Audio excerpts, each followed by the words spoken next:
Hello दोस्तों, कैसे हैं आप लोग। आई थिंक सब लोगों की तैयारी अच्छी चल रही होगी दोस्तों। आरपीएससी एसीएफ की जो टेस्ट सीरीज है वो अपनी डिस्क्रिप्शन में आपको मिल जाएगी। जिन्होंने ज्वाइन नहीं किया है वो कर सकते हैं। देखो, आज हम पढ़ रहे हैं इनइक्वलिटीज़ के क्वेश्चंस और इनइक्वलिटीज़ के जितने भी कंसेप्ट मैंने बता दिए थे। जिन्होंने नहीं किए वो प्रीवियस लेक्चर देख लेना अलजेब्रा में। और देखो, फर्स्ट क्वेश्चन है, if X Y Z is equal to A B C then the least value of B C X plus C A Y plus A B Z is 3 ABC, 6 ABC या 4 ABC। ये हमको find करना है, ठीक है। तो देखो कैसे सॉल्व करेंगे बताओ इसको। सबसे पहले तो है ना, आप ये क्वेश्चन खुद ही सॉल्व पढ़ना, उसके बाद में सॉल्यूशन देखना, ठीक है। अब देखो क्वेश्चन को सॉल्व कैसे करेंगे। देखो इसमें पूछ रहा है कि लीस्ट वैल्यू। देखो जब भी मैंने आपको बताया कि लीस्ट वैल्यू अगर कभी पूछे अलजेब्रा में तो आपको लगाना है AM is greater than GM। क्या लगाना है? Arithmetic mean is greater than equal to GM। देखो अगर ये कंसेप्ट सपोज करो आपने नहीं लगाया या आपको नहीं पता कि ये कुछ ऐसा होता भी है, तो आप उस क्वेश्चन को सॉल्व ही नहीं कर पाओगे, बस सोचते रहोगे कि इसमें क्या लग सकता है।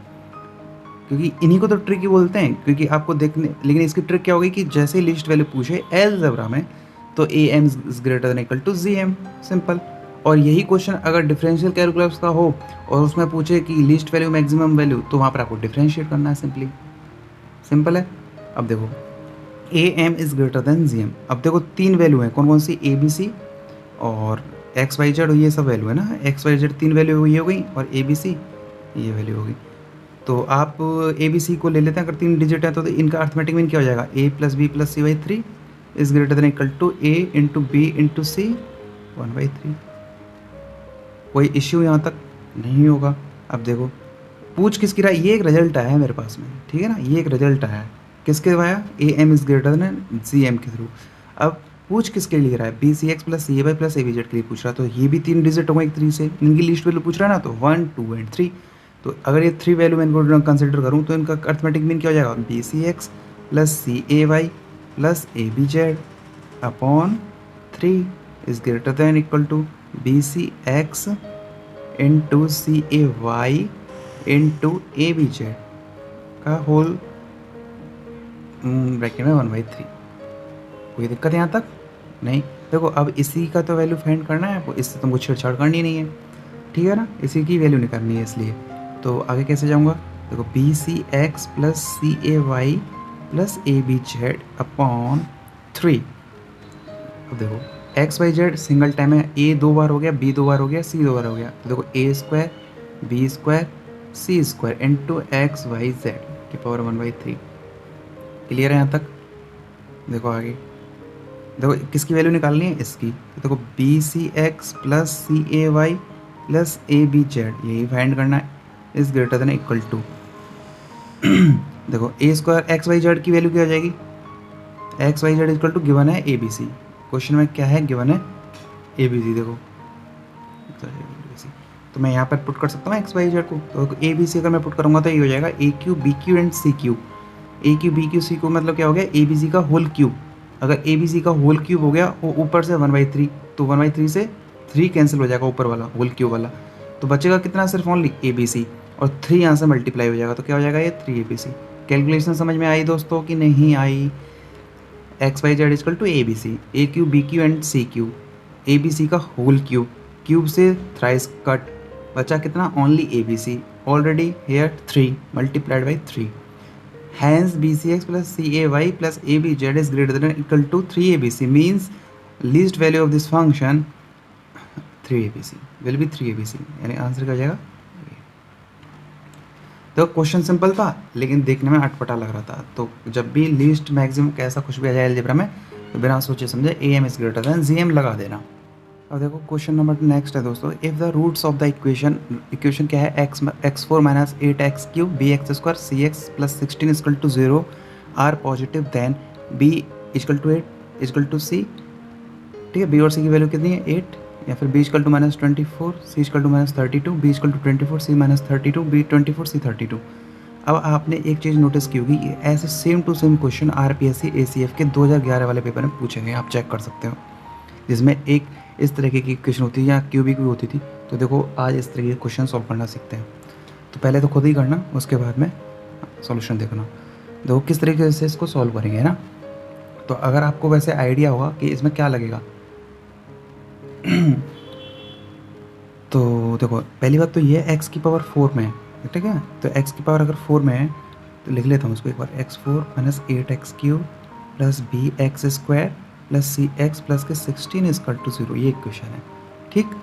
अब इसका मतलब ये है इसमें कितने रूट होंगे टोटल, 4, α1 α2 α3 α4, 4 रूट होंगे, ठीक है ना।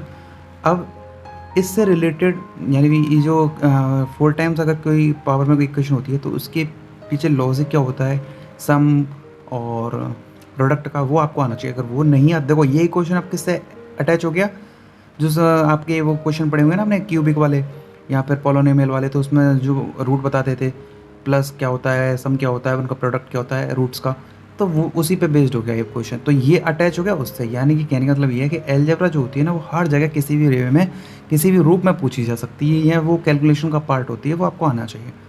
मैं फिर एक बार आपको समझा देता हूँ ये चीज़। ax4 प्लस bx³ प्लस के cx² प्लस के डी एक्स और प्लस के ई इजकल टू 0, अगर ये इक्वेशन होती है, इस तरीके की इक्वेशन होती है, तो देखो अगर इसके रूट ये α1 ये सब हैं, α1 α2 α3 α4, तो रूट का जो सम होता है ना दोस्तों, प्लस α3 प्लस के α4, तो ये होता है माइनस के b/a।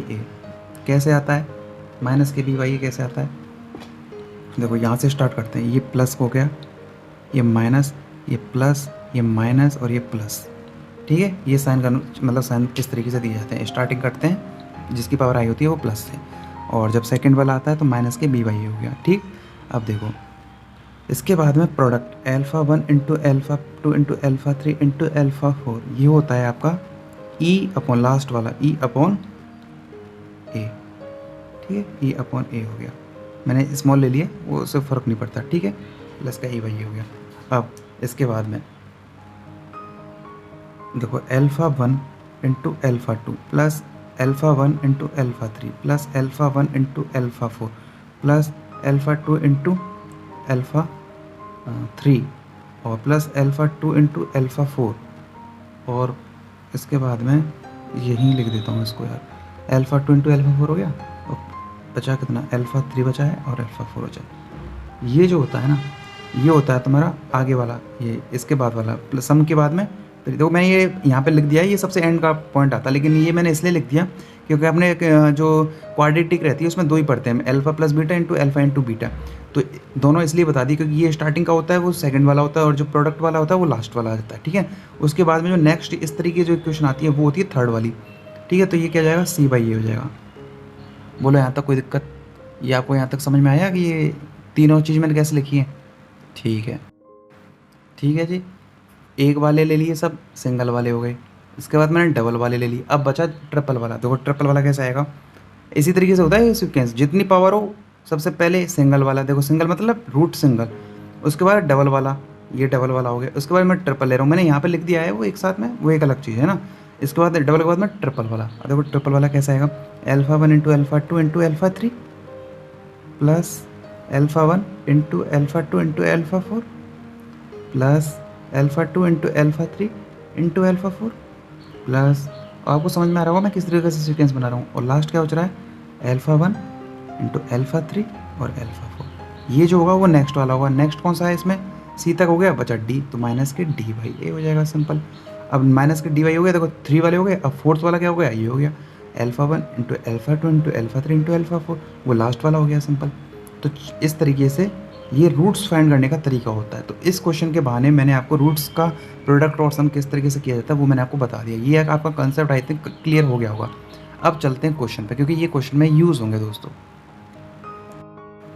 अब देखो इतना करने के बाद में जो सम ऑफ द रूट है ना, ये α1 प्लस के α2 प्लस के α3 plus α4 equal to minus b/a, ये क्या आएगा, ये देखो ये माइनस के 8 दिया हुआ है ना, तो यही तो b होता है, माइनस ऑलरेडी है ही, तो क्या हो जाएगा 8/1, यानी 8 मिलेगा ये हमको, ठीक है। ये क्या मिल जाएगा, e/a, e/a मतलब क्या हो गया यहाँ पे बताओ, 16 हो गया ये, क्लियर। तो अभी इन दोनों से ही काम चला के देखते हैं कुछ मिलता है कि नहीं मिलता। मैंने क्यों लिखा है आपको अभी समझ में आ जाएगा, देखना। अभी यहाँ से आगे मैं इसमें बता रहा हूँ, अब आपको पता लग गया होगा क्वेश्चन कितना इंपॉर्टेंट है, इसलिए मैंने ये इंपॉर्टेंट क्वेश्चन लिए हैं इनक्विलिटीज़ के, क्योंकि ये कर लिया ना तो इससे बाहर तो यार बहुत मुश्किल है, ये लेवल के क्वेश्चन चल रहे हैं। अब देखो कंसेप्ट क्या लगेगा, A M is greater than equal to G M, since we know that A M is greater than equal to G M.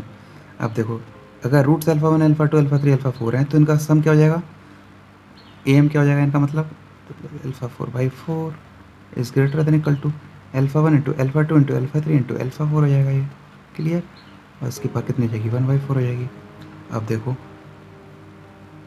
तो ये कितना दिया हुआ है, सम 8 दिया हुआ है, तो 8/4 कितना हो गया 2 is greater than equal to alpha, इनका प्रोडक्ट कितना दिया हुआ है 16 का, तो 16 मतलब कितना हो गया 2 की पावर 4 और 4 है दिया हुआ है 1/4, तो क्या मिला यहाँ से 2 is greater than equal to 2, मतलब this condition holds good, correct एकदम। A M is greater than equal to G M है, इसका मतलब ये हो गया अगर ये कंडीशन अगर इक्वल टू हो जाती है दोनों तरफ से, इसका मतलब ये हो गया कि alpha 1 equal to alpha 2 equal to alpha 3 equal to alpha 4 equal to कितना हो गया 2 हो गया।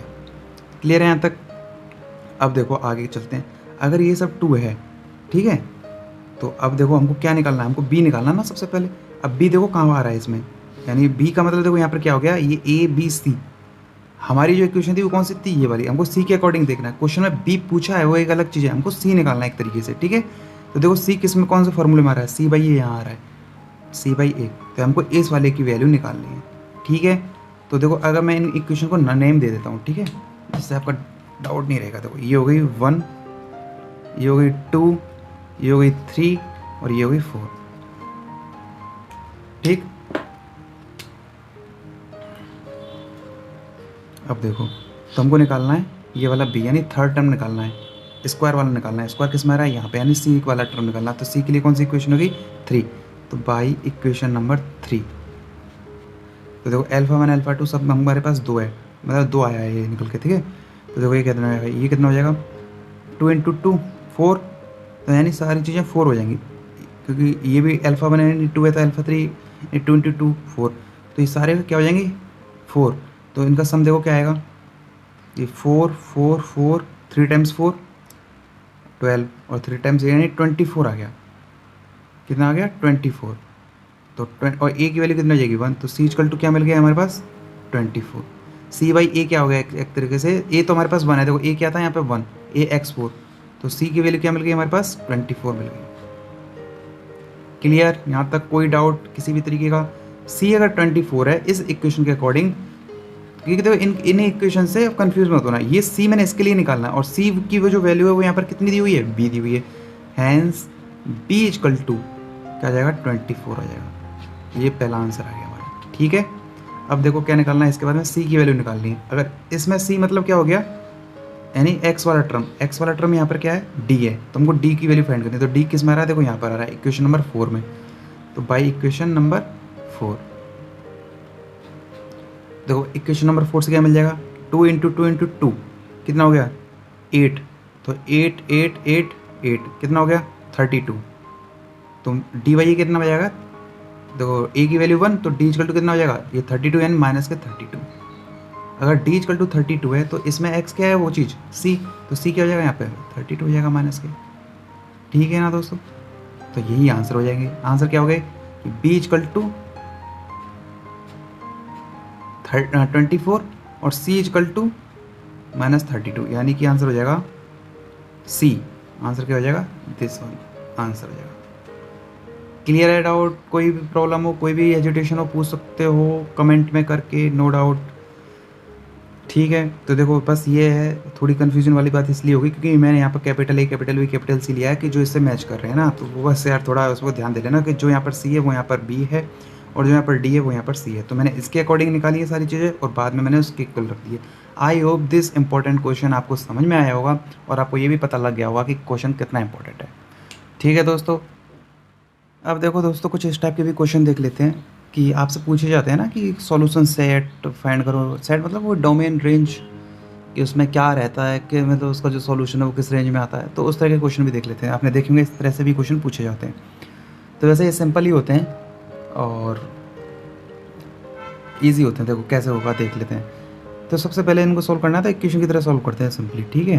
देखो 2x - 1/3 is greater than equal to 3x - 2/4, यही गिवन है। और सॉरी ये पूरा गिवन है 2 - x/5 ये भी है साथ में, ठीक है। तो देखो 2x minus 3 sorry 1/3 is greater than equal to, क्या आ जाएगा एलसीएम 20, 4 5 5 3 सा 15, x minus 5 to 10 minus 5 24 4 to 8 और माइनस का हो जाएगा प्लस हो जाएगा और 4x हो जाएगा। ये क्लियर है जी। देखो 2x minus 1/3 is greater than equal to, और देखो 15x और प्लस 4x कितना हो गया 19x माइनस कितना हो गया 18 अपॉन कितना हो गया 20 हो गया। क्या कर देंगे क्रॉस मल्टीप्लाई, कितना हो जाएगा 40x माइनस 20 और इधर कितना हो जाएगा 57x माइनस 54 हो जाएगा। बोलो कोई डाउट यहाँ तक? आगे इसको सॉल्व करते हैं। देखो इसमें कंसेप्ट बताऊँ, कंसेप्ट क्या है, एक छोटी सी बात है वो बताऊँगा और तरीके तो क्वेश्चन के सॉल्व करने के ये रहेंगे। अब देखो यहाँ से हो जाएगा ये कितना 7 15 माइनस का और greater than equal to minus 54 plus 20 कितना हो जाएगा माइनस 34 हो जाएगा। कोई दिक्कत? यहाँ से आगे कितना हो जाएगा ये, अब यहाँ से आगे देखना है, यहीं से इंपॉर्टेंट बात है। तो कितना हो जाएगा माइनस के 2x is greater than equal to sorry minus के x is greater than equal to -2, ये हो जाएगा ना। अब देखो यहाँ से ही गलती करना स्टार्ट हो सकती है। कैसे हो सकती है कि यहाँ पर देखते ही हम क्या कर देते हैं माइनस से माइनस कैंसिल कर देते हैं, जबकि ऐसा नहीं करना है, ना ही ऐसा होता है। क्लियर है बात? इस स्टेप तक तो चलो बाद में जाओगे, क्योंकि मेरे को पता है कि यहाँ से आप क्या कर दोगे माइनस से माइनस कैंसिल कर दोगे, लेकिन ये प्रोसेस गलत होता है। तो देखो मैं यहाँ तक आ गया minus X is greater then, क्योंकि 17 से 17 से तो मैंने कट कर दिया, minus X is greater than equal to -2 हो गया। अब यहाँ से नीचे कैसे जाएंगे देखना। यहाँ से आगे जाने के लिए प्रोसेस क्या है, कट करने का एक सॉल्यूशन नहीं होता। उसके लिए क्या करना है आपको कि माइनस से कंप्लीट इक्वेशन को क्या करना है, यानी दोनों तरफ क्या करना है, कंप्लीट इक्वेशन को क्या करना है माइनस से मल्टीप्लाई करना है। तो माइनस से माइनस कितना हो जाएगा, ये एक्स हो जाएगा।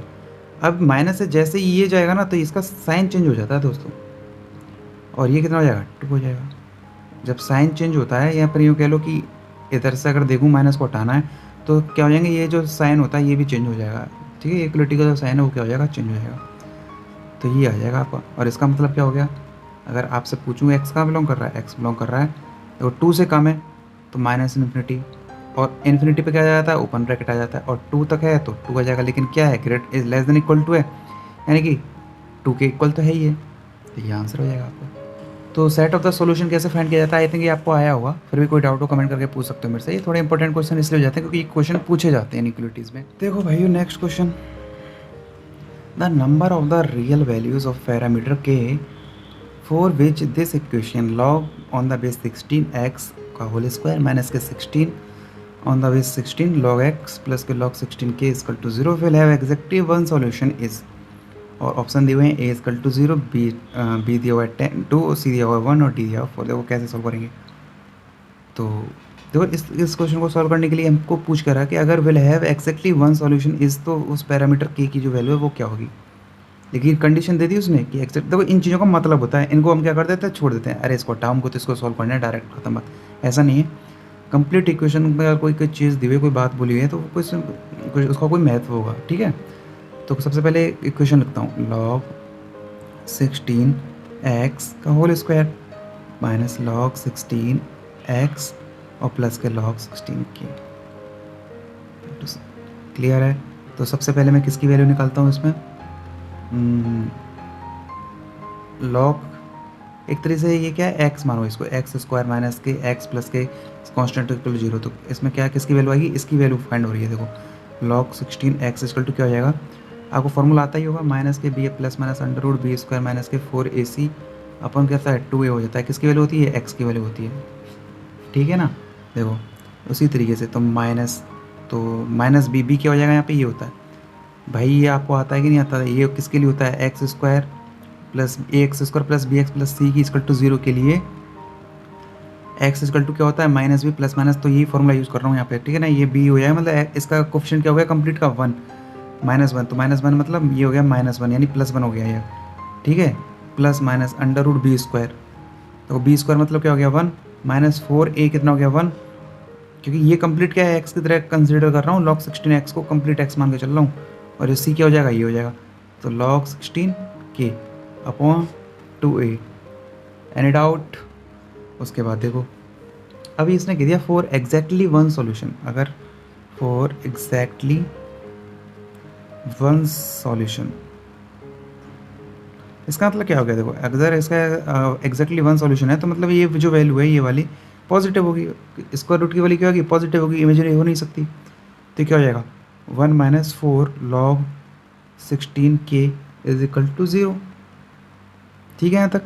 अब इसका मतलब क्या हो गया? देखो ये वन जो है इधर चला गया तो कितना हो जाए -4 log 16k is equal to -1, minus minus cancel. अब देखो दोस्तों यहाँ तक मिल गया था हमको। अब देखो यहाँ से अब इसको सॉल्व करना है कि वैल्यू k की मिल जाए। तो देखो log 16k इजकल टू क्या हो जाएगा 1/4 हो जाएगा यहाँ से।